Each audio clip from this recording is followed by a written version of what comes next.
Welcome to my channel. அம்மா cooking சேனலுக்கு உங்களை அன்புடன் வரவேற்கிறேன். இன்றைக்கி நம்ம சேனலில் பச்சைப்பயிறு தோசை தான் செய்ய போகிறோம். இந்த பச்சைப்பயிறு உடம்புக்கு ரொம்ப ஹெல்த்தி. அதுக்கு தேவையான பொருட்கள் பார்த்துடலாம். நான் கொஞ்சமாக வெந்தயம், அப்புறமேட்டு பச்சைப்பயிறு 1 டம்ளர், அதே டம்ளர் குட்டி டம்ளருக்கு அரை டம்ளரில் பச்சரிசி எடுத்திருக்கேன். நீங்கள் இட்லி அரிசினாலும் எடுத்துக்கலாம். ஒரு பவுல் எடுத்துக்கோங்க. அதில் அந்த 1 டம்ளரில் இருந்த பச்சைப்பயிறு எல்லாத்தையும் சேர்த்துக்கலாம். அதுக்கப்புறம் பச்சை அரிசியை சேர்த்துக்கலாம். இந்த பச்சை அரிசி கூட நீங்கள் புழுங்கல் அரிசினாலும் சேர்த்துக்கலாம், அவங்களோட விருப்பம்தான்.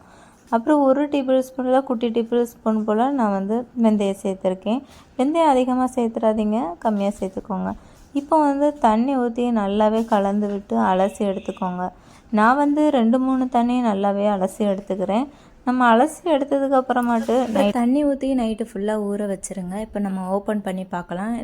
ஓவர் நைட்டு ஃபுல்லாக ஊறினதுக்கப்புறமா நம்மளுக்கு பயிர் எல்லாமே இப்படி தான் இருக்கும், நல்லா ஊறி ஊப்பி போய் இருக்கும். இந்த நேரத்தில் நம்ம தண்ணி எல்லாத்தையும் வெளியே எடுத்துட்டு நம்ம வெறும் பயிரை மட்டும் எடுத்துக்கிடணும். இந்த பயிரை ஒரு மிக்சி ஜாருக்கு நம்ம மாற்றணும். இது இப்போ தேவையான பொருள் பார்த்துடலாம். அதுக்கு முன்னாடி நம்ம மிக்சி ஜாரில் பயிரை மாற்றுறதுக்கு முன்னாடி 2 மிளகாய் எடுத்துக்கோங்க, ஒரு பிஞ்ச் ஆஃப் இஞ்சி எடுத்துக்கோங்க, 2 பூண்டு எடுத்துக்கோங்க, கொஞ்சம் பெரிய சைஸ் பூண்டு எடுத்துக்கோங்க. இது எல்லாத்தையும் ஃபஸ்ட்டு போட்டுக்கோங்க. போட்டுட்டு ஒரு 3 கை அளவுக்கு பயிர் எடுத்துக்கோங்க. ஏன்னா இது எல்லாமே கொஞ்சம் கரையணும். இதுக்கு கூட கொஞ்சம் சீரகமும் சேர்த்துக்கோங்க. இது எல்லாமே கொஞ்சம் அதாவது இஞ்சி பூண்டு மிளகாய் எல்லாம் கொஞ்சம் கிரைனாக அரைகிறதுக்காக நான் ஒரு 3 கை மட்டும் சேர்த்து ஒரு ஓட்டி எடுத்துகிட்டு வரணும்.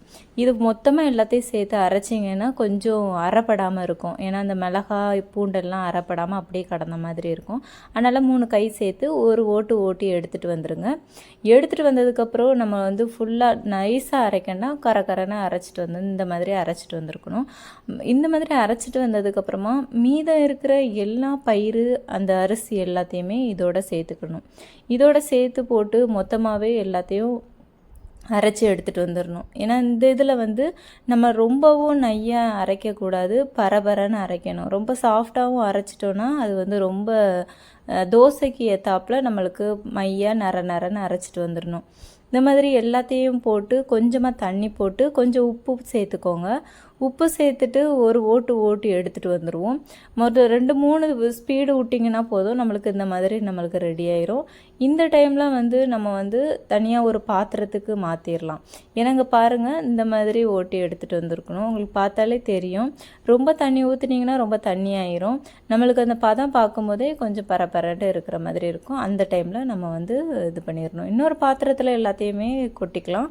இந்த மாதிரி எல்லாத்தையுமே ஒரு பாத்திரத்துக்கு மாற்றிடலாம்.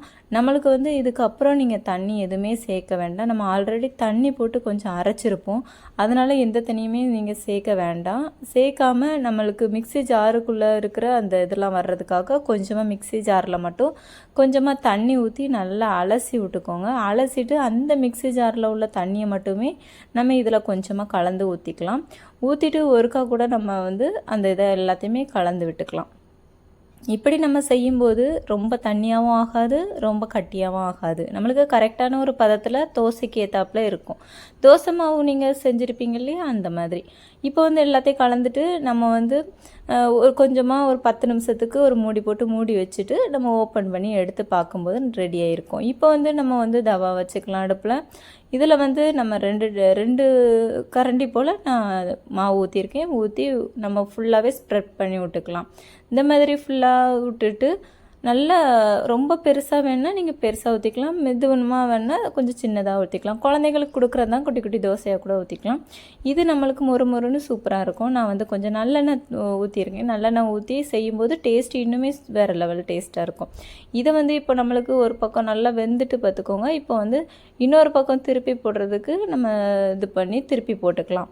இப்போ நம்ம நல்லா ஏன்னா பயிரோடு சேர்ந்ததுனால கொஞ்சம் நல்லா ஸ்லோவில் வச்சு நல்லா குக் பண்ணிக்கோங்க. அப்போ தான் இது கொஞ்சம் நல்லா வெந்து வரும். இன்னொரு பக்கமும் போட்டு நம்மளுக்கு திருப்பி ரெடி பண்ணிக்கலாம். இப்போ நம்மளுக்கு தோசை நம்மளுக்கு ரெடி ஆகிட்டு இதை திருப்பி போட்டு நம்ம எடுத்துடலாம்.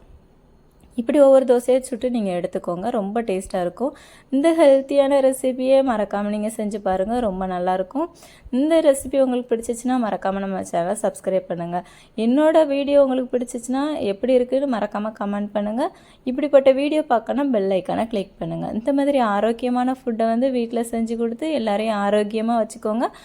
பெரியவங்கள்லேருந்து சின்ன பிள்ளைங்க வரைக்கும் ரொம்ப விரும்பி சாப்பிடுவாங்க. வாழ்க வளமுடன்.